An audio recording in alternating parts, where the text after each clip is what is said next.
میں مبلغ بنوں سنتوں کا، خوب چرچا کروں سنتوں کا، ہو کرم بہر خاک مدینہ۔ الحمد للہ رب العالمین والصلاة والسلام على سید الانبیاء والمرسلین، اما بعد فاعوذ باللہ من الشیطان الرجیم، بسم اللہ الرحمن الرحیم۔ الصلاة والسلام علیک یا رسول اللہ وعلی آلک واصحابک یا حبیب اللہ۔ الصلاة والسلام علیک یا نبی اللہ وعلی آلک واصحابک یا نور اللہ۔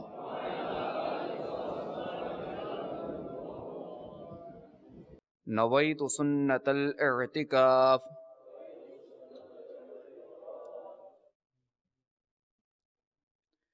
میٹھے میٹھے اسلامی بھائیوں، جب بھی داخل مسجد ہوا کریں تو یاد کر کے اعتکاف کی نیت کر لیا کریں کہ جب تک مسجد میں رہیں گے اعتکاف کا ثواب ملتا رہے گا، اور ضمناً جب وہ مسجد میں کھانا پینا سونا یہ سب بھی جائز ہو جائے گا۔ فرمان مصطفیٰ صلی اللہ تعالی علیہ وآلہ وسلم، جو مجھ پر ایک دن میں 1000 بار درود پاک پڑھے گا وہ اس وقت تک نہیں مرے گا جب تک جنت میں اپنا مقام نہ دیکھ لے۔ صلو علی الحبیب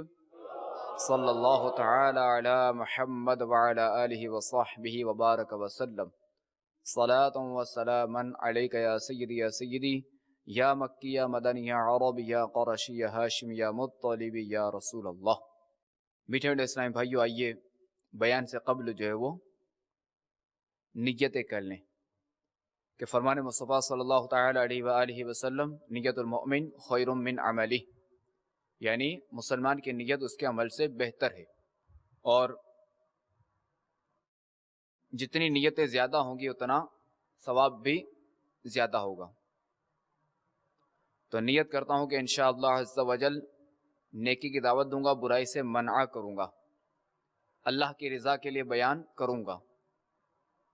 آپ بھی نیت کیجئے کہ نکاح نیچی کے توجہ کے ساتھ بیان سنوں گا۔ صلو علی الحبیب صلی اللہ تعالی علی محمد وعلی آلہ وصحبہ وبارک وسلم۔ صلاۃ و سلاما علیک یا رسول اللہ۔ انشاءاللہ عز و جل آج ہم ایک ایسے تابوت کے بارے میں سنیں گے کہ جس کی برکتیں بھی ٹھیک ٹھاک ہیں، اور جن کے پاس یہ تابوت تھا ان پر اگر کوئی برا وقت آتا، اگر کفار سے ان کا مقابلہ ہو اور ان کے قدم اگر اکھڑ رہے ہوں تو وہ اس تابوت کو سامنے رکھتے، اس کے وسیلے سے دعا مانگتے، تو ان کے قدم اس میدان جنگ میں جم جاتے۔ آئیے آج ہم اس تابوت کے بارے میں سنتے ہیں، اور اس تابوت کو جو ہے وہ تابوت سکینہ کہا جاتا ہے۔ سکینہ سکون والا۔ یہ تابوت شمشاد کی ایک لکڑی کا صندوق تھا۔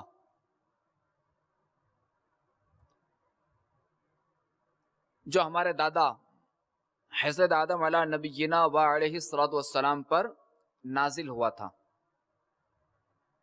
جو ابو البشر تو وہی ہے نا، حضرت آدم علیہ نبینا و علیہ الصلوۃ والسلام۔ تو یہ تابوت شریف جو ہے وہ ہمارے نبی حضرت آدم علیہ نبینا و علیہ الصلوۃ والسلام پر نازل ہوا تھا، اور یہ تابوت آپ علیہ الصلوۃ والسلام کے پاس آخر تک رہا، یعنی جب تک آپ کا وصال ظاہری نہیں ہوا، جب تک آپ دنیا میں تشریف فرما رہے، تب تک یہ تابوت آپ کے پاس ہی رہا، اور آپ علیہ الصلوۃ والسلام کے وصال ظاہری کے بعد بطور میراث یکے بعد دیگرے یوں جو ہے وہ آپ کی اولاد کو یہ ملتا رہا، یہاں تک کہ یکے بعد دیگرے کرتے کرتے اولاد کو کرتے کرتے یہ تابوت حضرت یعقوب علیہ نبینا وعلیہ الصلوۃ والسلام کی بارگاہ میں پہنچا، اور آپ علیہ نبینا وعلیہ الصلوۃ والسلام کے بعد آپ کے اولاد بنی اسرائیل کے پاس رہا، اور پھر جو وہ یہ تابوت حضرت موسیٰ علیہ نبینا وعلیہ الصلوۃ والسلام کی بارگاہ میں گیا، تو آپ علیہ الصلوۃ والسلام نے اس میں تورات شریف اور اپنا کچھ خاص سامان اس میں رکھنے لگے۔ حضرت موسیٰ علیہ نبینا علیہ الصلوۃ والسلام جو ہے وہ اس میں تورات شریف کا نسخہ اور اپنا کچھ خاص سامان اس میں رکھتے۔ یہ تابوت بڑا ہی مقدس اور بابرکت تھا کہ بنی اسرائیل جب کفار سے جہاد کرتے تھے اور کفار کے لشکروں کی کثرت، ان کی شوکت دیکھ کر یہ سہم جاتے، اور اگر ان کے دل دھڑکنے لگتے نا خوف کے مارے، تو وہ اس تابوت کو، اس صندوق کو اپنے آگے رکھ لیتے تھے۔ تو اس صندوق سے، اس تابوت سے ایسی رحمتوں اور برکتوں کا ظہور ہوتا تھا کہ مجاہدین کے دلوں میں سکون اور اطمینان کا سامان پیدا ہو جاتا تھا، اور مجاہدین کے سینوں میں دل جو کہ لرز رہے تھے، وہ دل اب پتھر کے چٹانوں سے بھی زیادہ مضبوط ہو جاتے تھے۔ یعنی اس تابوت کی ایسی برکت تھی، اور جس قدر یہ صندوق، یہ تابوت آگے بڑھتا تھا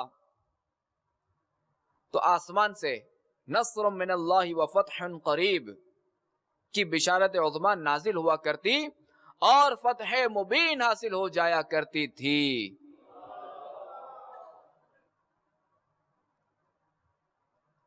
اچھا، بنی اسرائیل میں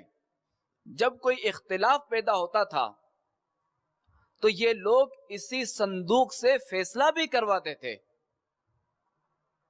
اور اس تابوت سے فیصلے کی آواز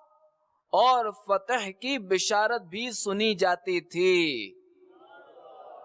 یعنی کیسا مقدس تابوت تھا، کیسا مقدس صندوق تھا کہ اس سے فیصلے کی باقاعدہ آواز سنی جاتی تھی۔ اچھا، بنی اسرائیل اس صندوق کو اپنے آگے رکھ کر اور اس کو وسیلہ بنا کر دعائیں بھی مانگتے تھے، تو ان کی دعائیں مقبول ہوتی تھیں، اور بلائیں اور مصیبتیں اور وبائیں اور آفتیں یہ ٹل جایا کرتی تھیں۔ تو یعنی پتہ چلا کہ مقدس شے کے وسیلے سے دعا کرنا یہ پچھلی امتوں میں بھی رہا ہے، اور بلائیں ٹالنے کا، مصیبتیں ٹالنے کا یہ ایک اچھا عمل رہا ہے کہ وسیلے سے دعا کرتے تو بلائیں ٹل جاتی، وسیلے سے دعا کرتے تو مصیبتیں چلی جاتی، وسیلے سے دعا کرتے تو وبائیں چلی جاتی۔ تو اس وقت بھی یعنی وسیلے سے دعائیں مانگی جاتی تھی۔ الغرض یہ صندوق بنی اسرائیل کے لیے تابوت سکینہ، برکت و رحمت کا خزینہ اور مدد خدا بندی عز و جل کے نزول کا نہایت مقدس اور بہترین ذریعہ تھا۔ مگر جب بنی اسرائیل طرح طرح کے گناہوں میں ملوث ہو گئے، طرح طرح کے گناہوں میں یہ مبتلا ہو گئے، اور ان لوگوں میں معاصی و طغیان اور سرکشی و عصیان کا دور دورہ ہو گیا، یعنی گناہ ہی گناہ ہو گئے، تو ان کی بدعمالیوں کی نحوست سے ان پر اللہ تبارک و تعالی کا یہ غضب نازل ہو گیا کہ ایک قوم جو کہ قوم عمالقہ کہلاتی ہے، اس قوم کے کفار نے ایک لشکر جرار کے ساتھ ان لوگوں پر حملہ کر دیا، اور ان کافروں نے بنی اسرائیل کا قتل عام کر کے ان کی بستیوں کو تاخت و تاراج یعنی تہس نہس کر ڈالا، اور عمارتوں کو توڑ پھوڑ کر سارے شہر کو تبدیل کر دیا، تہس نہس کر دیا، تباہ و برباد کر دیا۔ صرف یہی نہیں کیا، بلکہ وہ کافر، وہ کفار اس متبرک صندوق کو بھی اٹھا کر اپنے ساتھ لے گئے، اور ان کفار نے اس مقدس تبرک کو، اس مقدس صندوق کو، اس تابوت سکینہ کو یعنی ایسی جگہ پہ رکھا، اور اس کے یعنی بالکل اس کی بے ادبی کی، سی توہین کی، اور ایسی جگہ پہ رکھا کہ جہاں پہ رکھنا ہی توہین کہلائے گا۔ یعنی جہاں ہم جو ہماری ڈسٹ بن ہوتی ہے نا، تو یعنی کچرا وغیرہ جو پھینکا جاتا ہے، یعنی ایسے مقام میں ان ظالموں نے رکھا ایسے مقدس شے کو۔ لیکن اس بے ادبی کا اس قوم پر یہ وبال پڑا کہ یہ لوگ طرح طرح کی بیماریوں اور بلاؤں میں مبتلا ہو گئے۔ چنانچہ اس قوم اعمال کا کہ 5 شہر تو بالکل برباد اور ویران ہو گئے، جو انہوں نے بے ادبی کی، جو انہوں نے اس تابوت سکینہ کی توہین کی۔ اب یہاں تک کہ ان کافروں کو یقین ہو گیا کہ یہ جو صندوق ہے نا، یہ اس کی جو ہم نے بے ادبی کی ہے، یہ اس کا عذاب ہے کہ ہم نے جو بے ادبی کی نا، یہ اس کا عذاب ہے کہ جو ہم ان طرح طرح کی بلاؤں میں مبتلا ہو گئے۔ اب ان کو یہ یقین آ گیا، ان کی آنکھیں کھل گئی کہ یہ جو بھی ہم پر جو مصیبتیں آئی، ہمارے جو 5 شہر جو برباد ہو گئے، ہم جو اتنی تکالیف میں آئے ہیں، طرح طرح کی بیماریوں میں مبتلا ہوئے ہیں، تو یقیناً کہ یہ اس صندوق کی بے ادبی کی وجہ سے ہوا ہے۔ چنانچہ اب انہوں نے یہ کیا، ان کافروں نے، کہ اس مقدس صندوق کو ایک بیل گاڑی پر لاد کر، اس پہ یعنی رکھ کر،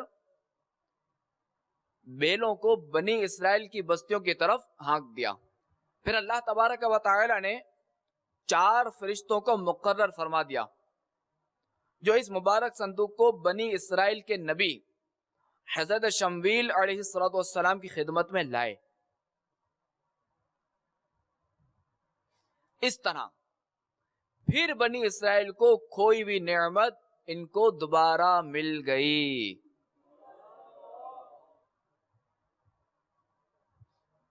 اور یہ صندوق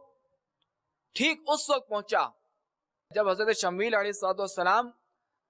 طالوت کو بادشاہ بنا چکے تھے، یعنی انہوں نے طالوت کی بادشاہی کا اعلان فرما دیا تھا، مگر بنی اسرائیل جو ہے وہ طالوت کی بادشاہی تسلیم کرنے پر تیار نہیں تھے، یعنی اس کو بادشاہ ماننے پر، طالوت کو بادشاہ ماننے پر تیار نہیں تھے۔ تو بنی اسرائیل نے یہ شرط رکھی تھی کہ اگر یہ مقدس صندوق آ جائے گا تو ہم طالوت کی بادشاہی تسلیم کر لیں گے۔ چنانچہ ادھر صندوق آیا، تابوت سکینہ تشریف لایا، اور ادھر بنی اسرائیل نے طالوت کی بادشاہی تسلیم کر لی، اس کی بادشاہت پر نظامت ہو گئے۔ اچھا، اس تابوت سکینہ میں کیا تھا؟ آئیے سنتے ہیں۔ اس مقدس صندوق میں حضرت موسیٰ علیہ نبینا و علیہ السلام کا عصا مبارک اور ان کے مقدس نعلین، اور حضرت ہارون علیہ نبینا و علیہ السلام کا امامہ شریف بھی تھا، اور تورات کے تختیوں کے چند ٹکڑے بھی تھے، اور کچھ من و سلوہ بھی تھا، اور اس کے علاوہ حضرت انبیاء کرام علیہ السلام کے دیگر سامان بھی تھے۔ قرآن مجید میں اللہ تبارک و تعالی نے سورہ بقرہ میں اس مقدس صندوق کا تذکرہ فرماتے ہوئے ارشاد فرمایا، اور ان سے ان کے نبی نے فرمایا، اس کی بادشاہی کی نشانی یہ ہے کہ آئے تمہارے پاس تابوت جس میں تمہارے رب کی طرف سے دلوں کا چین ہے اور کچھ بچی ہوئی چیزیں ہیں، معزز موسیٰ اور معزز ہارون کے ترکے کی۔ اٹھاتے لائیں گے اسے فرشتے، بے شک اس میں بڑی نشانی ہے تمہارے لیے اگر ایمان رکھتے ہو۔ صلو علی الحبیب صلی اللہ تعالی علی محمد وعلی آلہ وصحبہ وبارک وسلم صلاة و سلاما علیک یا سیدی یا سیدی یا مکی یا مدنی یا عربی یا قرشی یا ہاشمی یا مطلبی یا رسول اللہ۔ میٹھے میٹھے اسلامی بھائیوں، اس واقعے میں بے شمار ہمارے لیے مدنی پھول ہیں، جو کہ میں چیدہ عرض کرتا ہوں اختصار کے ساتھ، مختصر کر کے، کہ ایک تو یہ کہ بزرگوں کے تبرکات کی اللہ تبارک و تعالی کے دربار میں بڑی عزت و عظمت ہے، اور ان کے ذریعے مخلوق خدا کو بڑے بڑے فیوز و برکات حاصل ہوتے ہیں۔ آپ دیکھیں کہ آپ نے سنا کہ تابوت سکینہ کی کیسی کیسی برکات تھیں، اور بنی اسرائیل ان پر جب بھی کوئی مصیبت آتی، جب بھی کوئی آفت آتی، جب بھی کوئی پریشانی آتی تو وہ اس کو سامنے رکھتے، اس کے وسیلے سے دعا کرتے تو ان کی دعائیں قبول ہوتی۔ اچھا، مزید یہ کہ اس واقعے سے یہ بھی معلوم ہوا کہ جو قوم، جو لوگ سرکشی پر اتر آئیں، گناہوں پر ڈٹ جائیں اور اللہ و رسول عز و جل و صلی اللہ تعالی علیہ وآلہ وسلم کی نافرمانی ہو جائے تو اس قوم سے نعمتیں چھن جاتی ہیں۔ کہ آپ نے سنا کہ جب بنی اسرائیل سرکش ہو کر اللہ تبارک و تعالی کے نافرمان ہو گئے اور قسم قسم کی بدکاریوں میں پڑ کر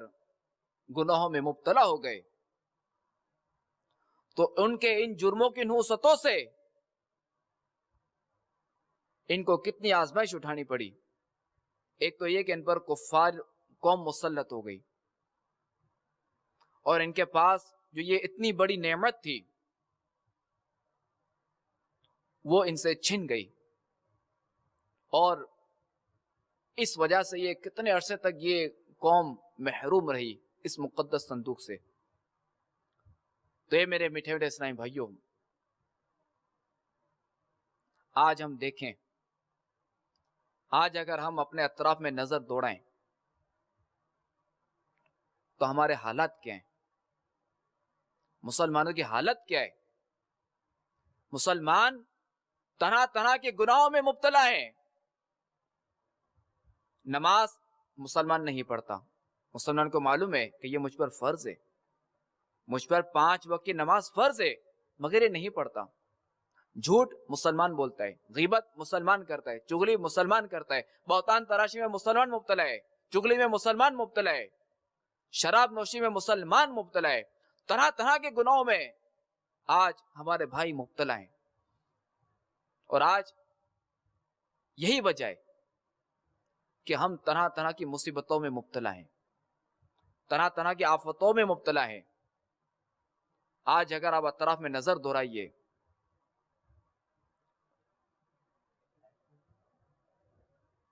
آج اگر آپ نظر دہرائیے، آپ دیکھیں کہ مسلمان کا خون کتنا سستا ہو چکا ہے، مسلمانوں کے بچے کس طرح شہید ہوتے ہیں، مسلمان کس طرح بے بسی کے عالم میں۔ تو میٹھے میٹھے اسلامی بھائیوں، یاد رکھیے، خودرا کردن علاج نیست، کہ جو اپنے ہاتھوں کوئی کام کرتا ہے نا، اپنے ہاتھوں اگر کوئی برائی کرتا ہے تو اس کا علاج نہیں ہے۔ تو آج ہمیں جو سزا ملی ہے، آج ہم آزمائش میں ہے، تو یہ ہمارے گناہوں کی نحوست ہے، یہ اللہ تبارک و تعالی کی نافرمانی کا نتیجہ ہے، یہ اس کے حبیب صلی اللہ تعالی علیہ وآلہ وسلم کی نافرمانی کا نتیجہ ہے۔ تو آئیے میٹھے میٹھے اسلامی بھائیوں، نیت کیجئے، عزم کیجئے کہ ہم، جو ہمارے لوگ، جو ہمارے مسلمان بھائی طرح طرح کی برائیوں میں مبتلا ہیں، ہم انشاءاللہ عز و جل انہیں نیکی کی دعوت دیں گے، انہیں نمازوں کی دعوت دیں گے، انہیں سنتوں پر عمل کرنے کی دعوت دیں گے، اور انہیں بھی ہم مسجدوں میں لائیں گے، انہیں بھی ہم انشاءاللہ عز و جل